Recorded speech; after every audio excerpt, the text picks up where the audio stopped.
Hey guys, it's Kendrick and I'm going to be talking about how I prepared for the TEAS exam. Some of you have reached out to me and asked me how I prepared and studied. The first step I want you to do is to count how many days you have left until you take your exam. Write it in a piece of paper and put it aside.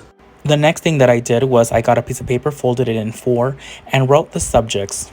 For the TEAS exam, there are four sections. There is the science, the reading, the English, and the math. Once you label your paper, I want you to do this. I want you to think, which subject do I feel most comfortable with? For me, it is the science, so I put it there. My worst subject was math, so I put it down here. And English and reading, I felt okay. Once you decided which one's your best subject and your worst subject, get this paper and put it aside. The next thing I did was I visited the ATI website to see their study packets. Both these packets are the ones I recommend you use to study for the exam. Stick around for part 2. Sorry guys.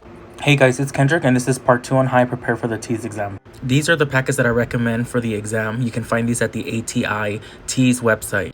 Both packets include practice assessments and the study menu. The $249 one has something called Smart Prep, which was the one I used. Notice that the $90 does not include the Smart Prep. The Smart Prep tutorial is a customized study guide that is done after your practice assessment are completed. This lets you know where you need to study more and where you are doing okay.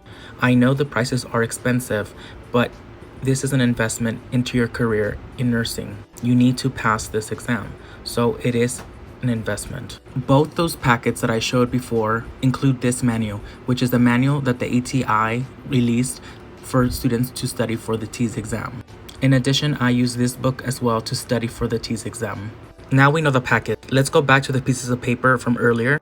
Part 3, you guys. Hey guys, part 3 of TEAS exam prep. Once you selected your packet, I recommend that you do assessment B as in boy. These assessments are formatted just like the TEAS exam. They are timed and they provide a calculator for the math section. I recommend you do the assessments when you have time and well rested. Do not be rushed. Take this seriously like this is the real exam. At the end of the assessment, you will get a score. Write that down on the back of the paper with the 4 squares. Now remember how I asked you to say which one was your best topic and your worst topic.